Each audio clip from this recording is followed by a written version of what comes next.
My name is Teresa Applewick. I am the president of the Laurentian Chamber of Commerce in northern Minnesota, northeastern Minnesota, Virginia, Eveleth, Gilbert, Mountain Iron, and the surrounding region. We're joined this afternoon with Jim Stallard from Grand Forks Air Force Base.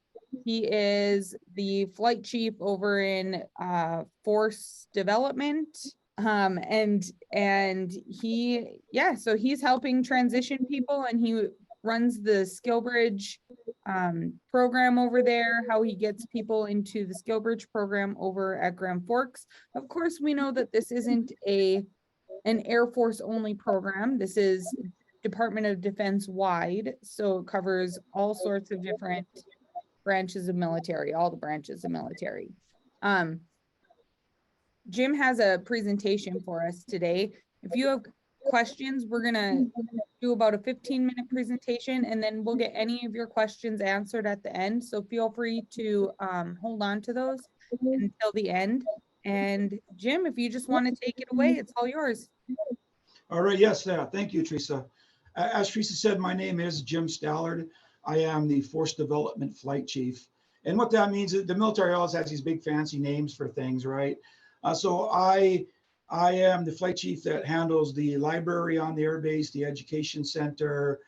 We have 2 professional military education schools, and then the WAPS testing. So WAPS stands for weighted. I got to remember, military has tons of acronyms. So WAPS stands for Weighted Airman Promotion System. It's the way they get promoted in their military careers. So I oversee all that professional and personal development of our military people on Grand Forks Air Force Base. I'm the Education Services Officer, kind of dual-hatted in that aspect, and we also are the POCs for the DOD SkillBridge Program. I'll tell you a little bit about myself. I have a little bit of skin in this game. I served 23 years on active duty in the United States Air Force. I retired right here at Grand Forks Air Force Base in 2005, and I'm now on my 18th year in civil service. So all total, I got about 40 years with the U.S. Air Force. So got a little bit of time in the saddle. I've done this transition thing that we're going to talk about. It's a very stressful time period for our military members. So one of the things I like to tell folks is, you know, when you're young and your dad told you don't listen to things that are too good to be true. Well, the SkillBridge is actually one of those things. It's almost too good to be true, but it's real. It actually came out in about 2017, 2018 is when it started up. And when they did that, there wasn't a lot of regulation on it. So it was kind of a free-for-all. We had people starting breweries in their own basement. We had people working for family members. We had people doing startup businesses. So there wasn't a lot of regulation on it. So in 2021, the DOD said, hey, we need to kind of grab this in and bring it a little closer to our purview. So they made some changes to the program. But the program intent has always been the same thing. And the intent of the SkillBridge program is to kind of reduce veteran unemployment as they transition and to combat that financial burden during the transition process by helping them transition into gainful employment. And the SkillBridge program certainly helps do that. It's designed for, so I'm going to use the word employers and partners interchangeably. And they call them employers, they call them partners, industry partners. There's several different names that they imply, but it's all the same thing. So it's designed for a high probability of sustained post-service employment opportunities with that employer once they finish up their SkillBridge application. It's not a requirement, it's just the intent. Our service members also gain valuable work experience in the chosen field, and it helps them transition, like I said earlier, directly from military into the civilian world. So you're maybe Sergeant so-and-so one day, and then become Mr. and Mrs. so-and-so the next day, working for that very same company with zero downtime, zero transition time. So that's what the SkillBridge program is designed to do. I mentioned earlier that in October of 21, we made some changes, and they did. So what that means to partners, industry partners, employers is, before there used to be just a vetting process where we would send out a vetting checklist, and there would be a piece of paperwork you'd sign. That's now all taken care of by the DOD. Our industry partners all go through a vetting process with the Department of Defense, and we'll talk about that in just a little bit. Part of that vetting process talks about, they're going to want to see what the training plan is that you will provide to the employers. What are you going to train them on? Position descriptions. Okay, so what are the positions that we're going to train them on? And then they may look at any kind of company licenses that the company has as part of their organization. But once they get that, as part of that process, they work with the DOD in setting up what's called a memorandum of understanding between your company and the DOD. Once you get that all worked out, you have now got a signed MOU with the DOD, and that makes your company visible to all DOD members.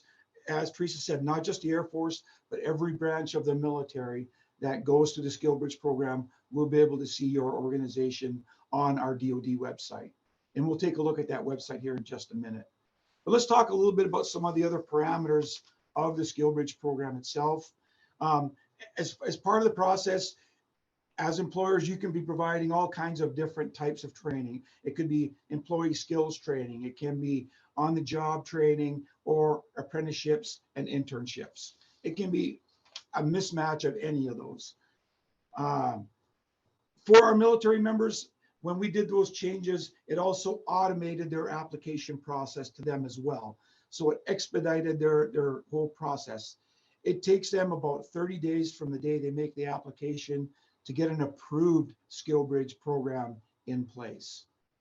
So here's some of the things that they go through and what they have to look at. So the approval to participate in a SkillBridge rests solely with their unit commander. Every military member has a commander that's their ultimate boss. And if that commander says yes, they're good to go. They just coordinate with us in the education center, and we get them all squared away with you, the employers. We're kind of like the liaison between the service member and the employer. The recommended length of training is 120 days or less. Now, it can be as much as 180 days, but the recommended by the DOD is 120 or less. Training days are only for the time that the member will be participating in the SkillBridge training. SkillBridge is a transition plan, again, to secure civilian employment. So that's the whole goal, is for them to become employed, not a requirement, but it is the goal. Again, self-employment, franchise businesses, working with a family, they don't count. And the reason for that is we want to connect our service members with established industry partners, not someone that's an up and coming or a family business. The DOD knows if they have a family business, they're going to be hired by that family business. So that's why they're not eligible. So again, those are some of the limitations. The members must work with the company to provide a valid training plan. So they're required to provide us in the Ed Center a copy of your training plan as the provider. What are they going to be learning during that time period that they're going to be doing that training with you? It's usually broken down kind of a week by week thing or a monthly thing. It doesn't have to be too elaborate, but it has to justify what they're going to be doing while they're with your program. The Air Force wants to know what they're going to be getting out of it. The bottom line is.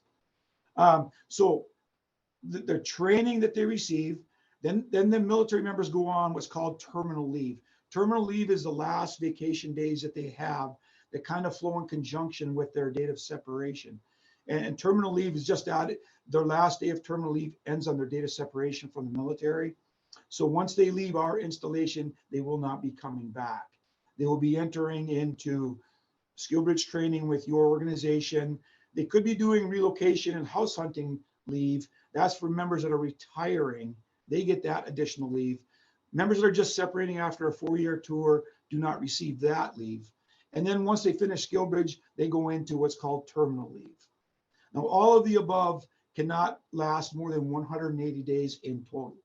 That's why the DOD wants you to keep your training plans to 120 or less, because when they combine their relocation leave and their terminal leave, that tallies up to typically 180 days.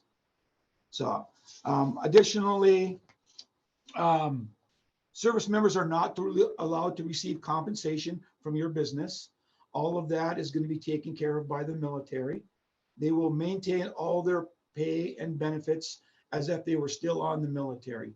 We are literally sending them on what we call permissive TDY orders, meaning they're still attached to the Air Force. They're still gaining all the pay, benefits, and entitlements of being in the Air Force. So you don't have to provide any kind of medical care. You don't have to worry about workman's compensation, insurance, liability. All of that stuff is covered by the DOD and their appropriate military service branch. The members must pick an approved DOD SkillBridge. So when they sign up for it, we open them up in their education record to be an eligible SkillBridge participant. And then when they do that, they can go in and they can see all of the organizations that have been vetted and approved by the DOD. I can tell you, as of this morning, there were 3,008 of them across the United States. The service members must maintain their military standards when you're in your program. So they can't be growing beards. They must maintain the hairstyle. They must be dressed appropriately. And the reason for that is that they can be called back to active duty at any time. And in fact, they're still on active duty, just in what we call a permissive TDY status. The service members cannot take leave when they're on SkillBridge. If they take leave, they have to actually physically come back to Grand Forks Air Force Base. So they usually don't do that. And their work hour must be 40 hours per week, unless they're staying in the local area. If they were staying in the local area, if they're not working 40 hours, then they come back to work for the United States Air Force during that downtime. Again, the employer cannot fund anything for them. That's all financed by the member or the Air Force. There's only one SkillBridge opportunity afforded per lifetime for a military member. So we always tell them to do the research thoroughly, because once they start a SkillBridge opportunity with someone, they can't change midstream. The service member will still receive TMO assistance. So what that means is we will relocate them to wherever they want to go. They will get one relocation move at the end of their career. And so the Air Force takes care of that as well. Service members must out-process the base and all squadron agencies. So that means they will be separating all ties with the Air Force paper-wise when they leave Grand Forks, but they will not be required to come back. Also, the provider may end the SkillBridge program at any time. Let's say someone comes on board with you and you're just like, this is not going to work for us. This is not a good fit. You can stop that program at any time. The member can do the same thing. If they do, they must come back to work.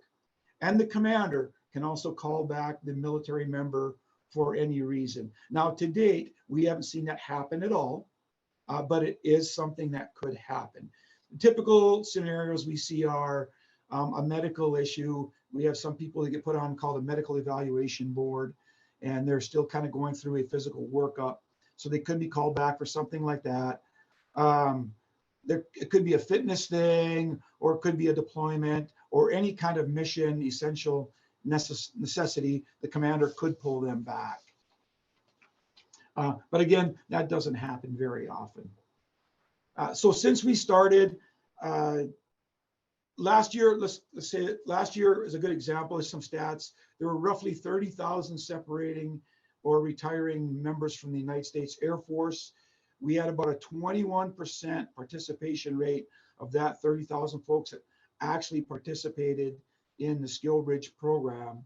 And then historically, since SkillBridge is involved, there's been about a 74% job offered and hired rate from SkillBridge participations with the SkillBridge employer. What I'd like to do is kind of share with you a little bit about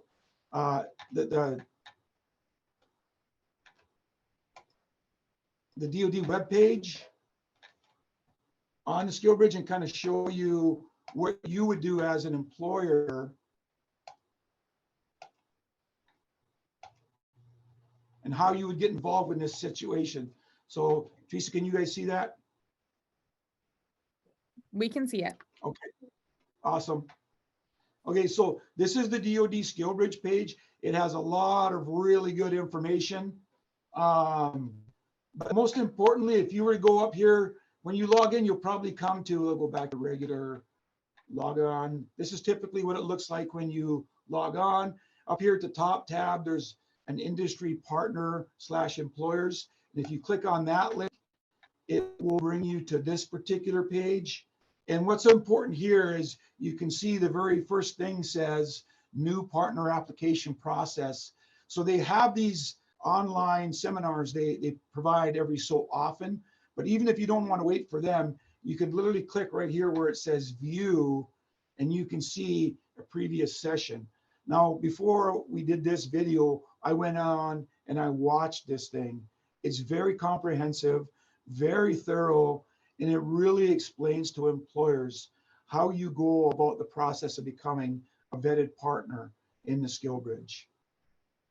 It will provide you everything. So it's a really great place for you to get started. But that kind of in a nutshell is a little bit about the SkillBridge program, kind of how to participate. I'd certainly be willing to take any questions that you guys might have.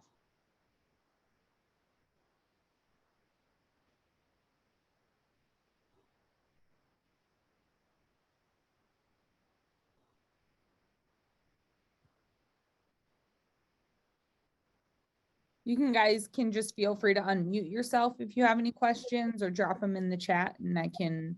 I've got a quick question. This is Chad from US Steel, and I did take a phone call during this presentation, so you may have covered it. I apologize if I missed the answer.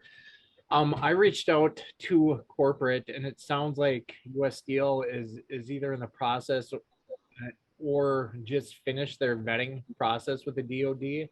How do we start kind of the next steps in getting our spots advertised or getting tucked in with Grand Forks?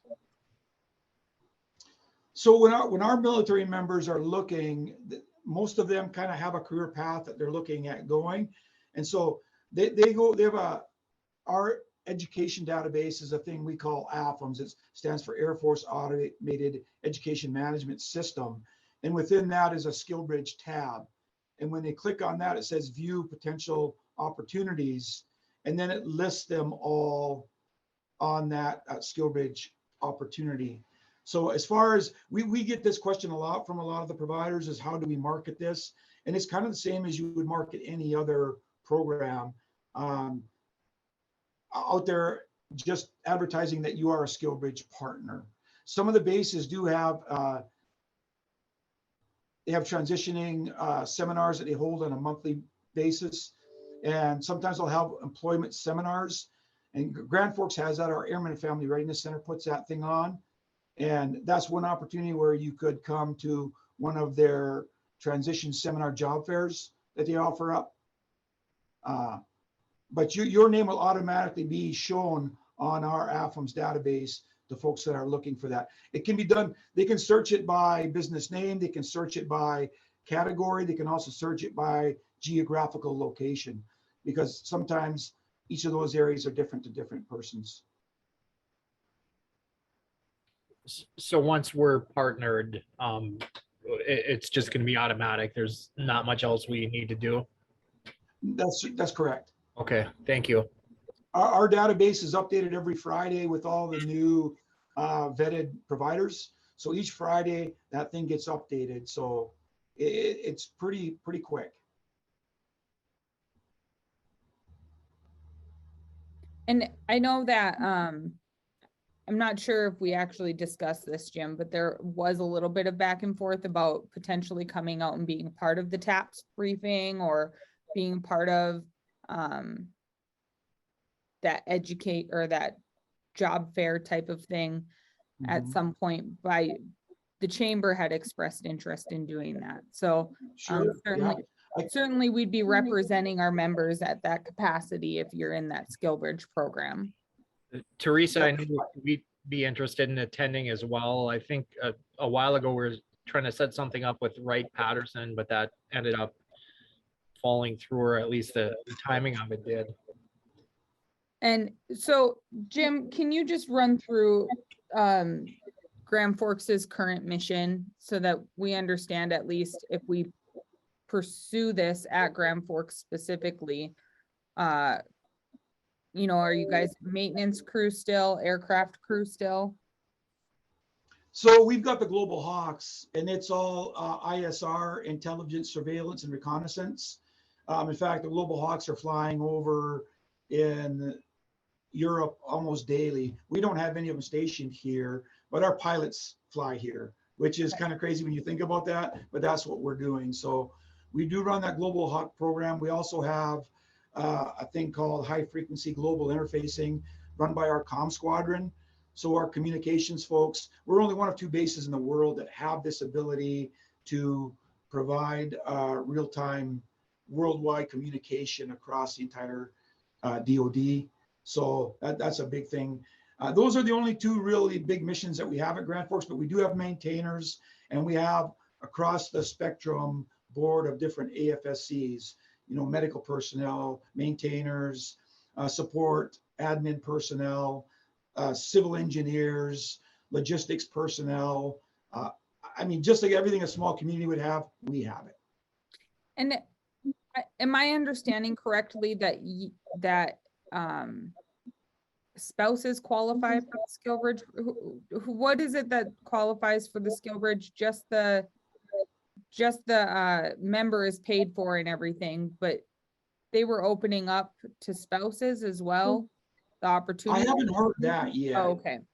I must be misunderstanding. Yeah, just our military members are the ones that work with us. Yeah. Okay. What kind of programs qualify for an apprenticeship program? Like, it's not just you have to be a maintenance person. Oh, no, not at all. A specific field. Can you explain what kind of industries are eligible to qualify for this? You bet. It can literally be anything. I mean, any kind of industry 100% qualifies for this. Many of our members don't want to be doing on the outside what they've been doing in the Air Force. We see that oftentimes. So it can be any type of business at all. As long as you are going to put them to work, you're 100% eligible to be part of this program. Great. I can tell you that the vetting process, we went to a conference about a month ago, and the current wait is about 66 days to get a company vetted in from the start to the approval process, which is pretty good. They tell us it's 30 to 90 days on average is what the waiting period is. And the exact date she gave us is they were currently working them at 66 days. When we first started too, I would say just a year ago, we had about just a little over 2,000 employers. And like I said, when I checked this morning, we had 3,008. So we are going up all the time.